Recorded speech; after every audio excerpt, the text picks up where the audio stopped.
to get it wrong in front of all these people. I get comments from people saying that closeting isn't a real issue, and that Larry could just come out if they wanted to, so I decided to make this video to explain why homophobia and closeting are still very real issues in the music/entertainment industry. I would also like to clear up some misconceptions that people have about how much 1D's old contracts can still bind them. 1. Homophobia, and coming out in the entertainment industry today. Kate Winslet talked about homophobia in a recent interview. I cannot tell you the number of young actors I know, some well-known, some starting out, who are terrified their sexuality will be revealed and that it will stand in the way of their being cast in straight roles.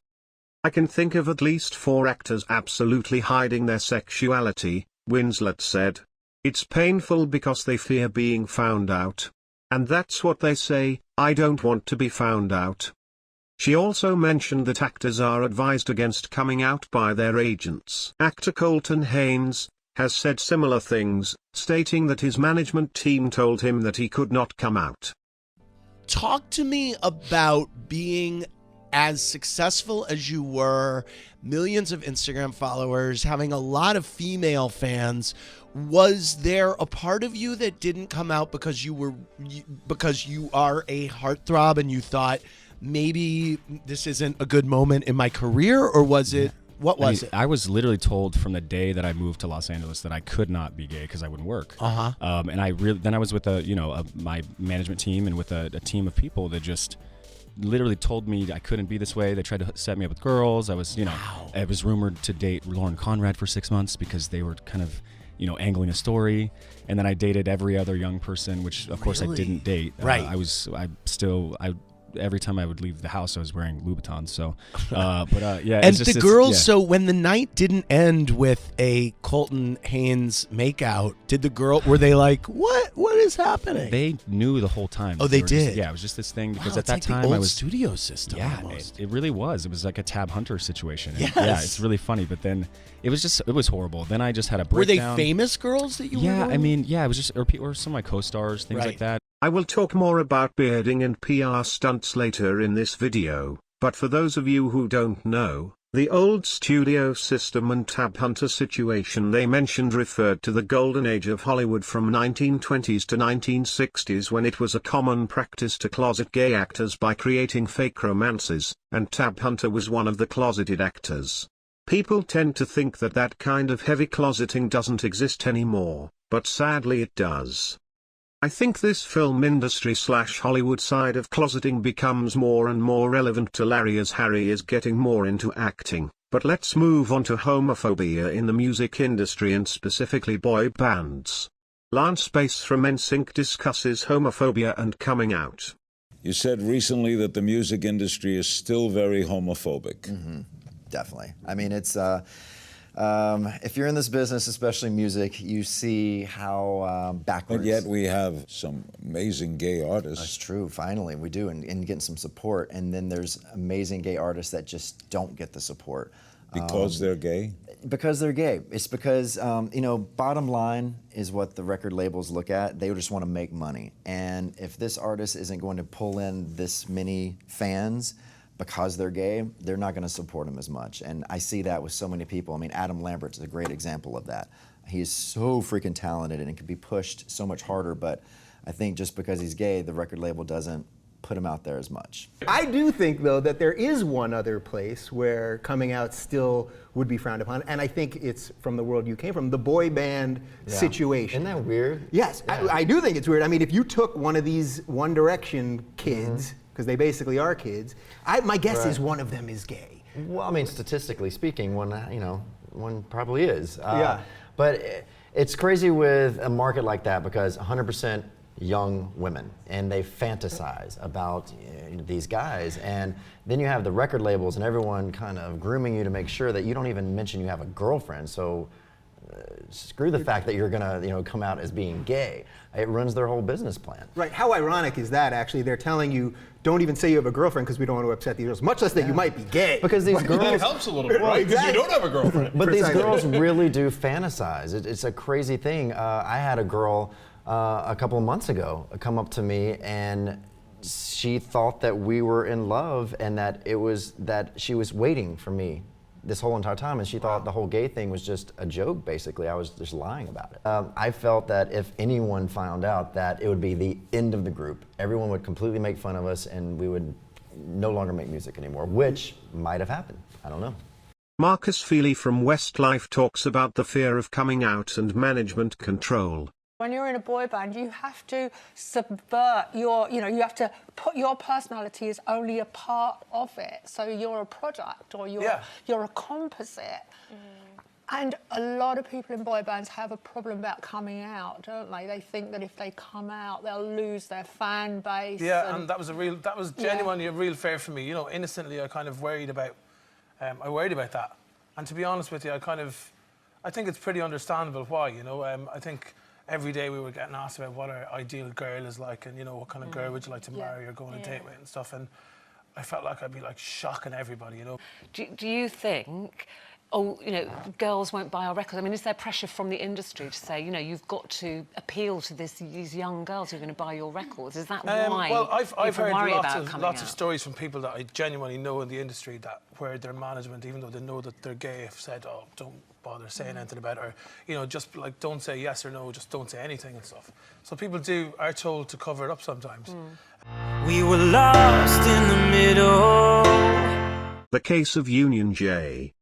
Union J was formed on the X Factor 2 years after 1D, in 2012. One of their members, Jamie Hensley, came out as gay already during the X Factor. He was already at that time in a long-term relationship and out in his everyday life, and also more or less publicly, like on his social media, so keeping him in the closet might have been difficult anyway. Like words to a love song. However, his coming out was used for pushing a narrative of Sony/Psycho and the X Factor as LGBTQ friendly. After Jamie came out, there were articles published about how people on the X Factor encouraged him to come out. They even used Jamie for denying Larry. It later turned out that Sony/Psycho wasn't as supportive as they tried to make it seem, but I'll get to that soon. Let's first take a look at what Jamie said about Larry in 2013. Look at the One Direction fan fiction. They're fantasizing about One Direction having gay affairs with each other. Times have changed. I haven't read it, but it sounds hilarious. Girls are fantasizing about them being gay when they're not. In the past, the situation was completely opposite. However, a couple of years later in 2016, another member of Union J, George Shelley, made a YouTube video saying that he has had boyfriends and girlfriends, but he doesn't want to label his sexuality. He made the video after a tabloid told him that they would publish a story about it anyway. Like bottles in the ocean.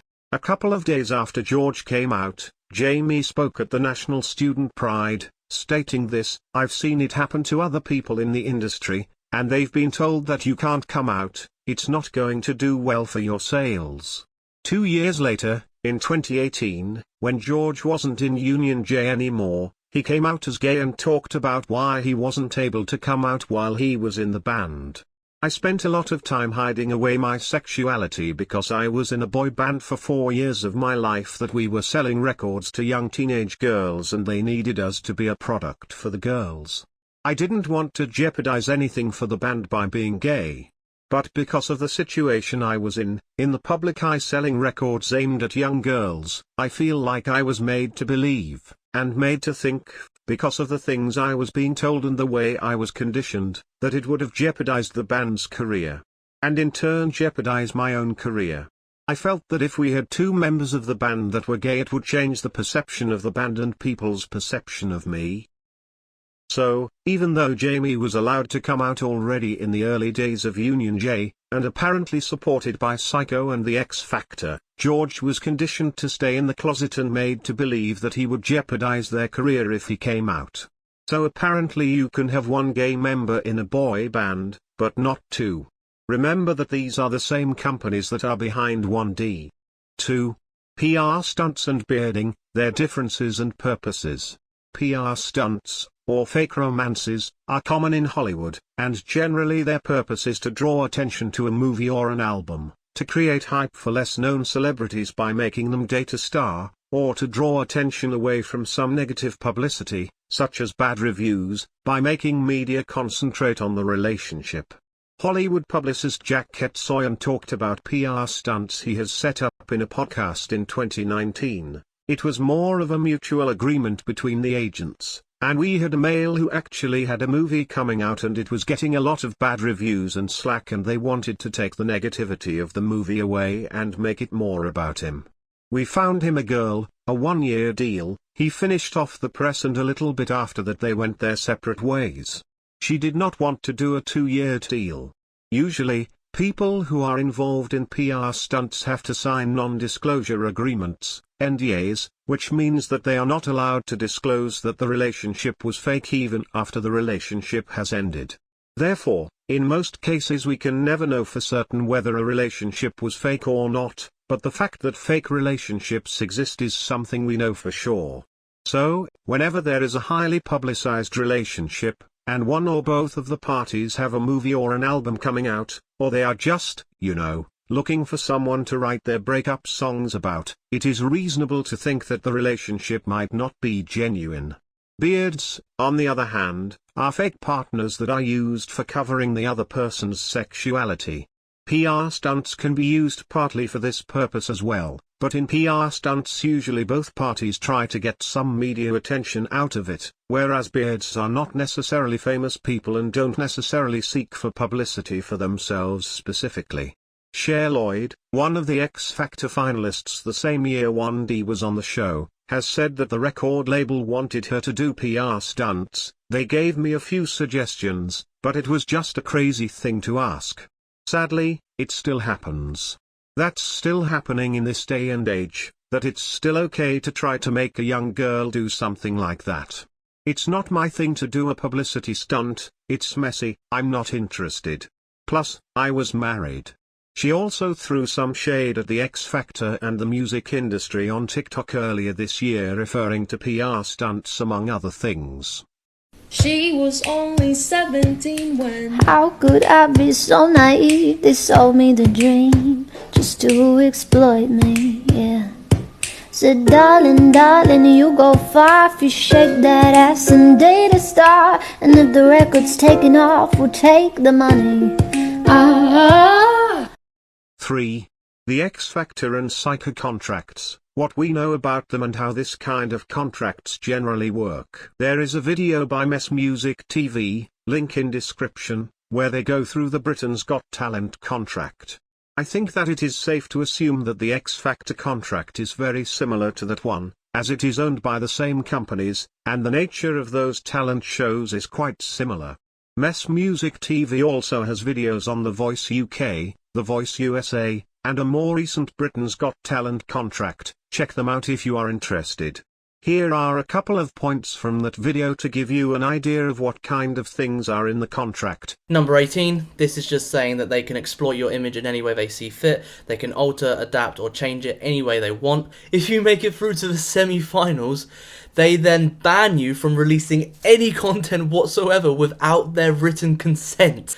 You cannot write a tweet on Twitter without asking Psycho or the company if you can write a tweet on Twitter. Number 23, you cannot talk to anyone in regards to anything to do with Psycho, the company or the program. Number 24 reinforces that last point that you can't talk to anyone. If anyone contacts you, you have to contact Psycho's publicity and they will talk to them for you. Basically, the contestants sign away a lot of rights even before they get to the televised auditions. Psycho can have full control over what the contestants are allowed to post, for example on social media.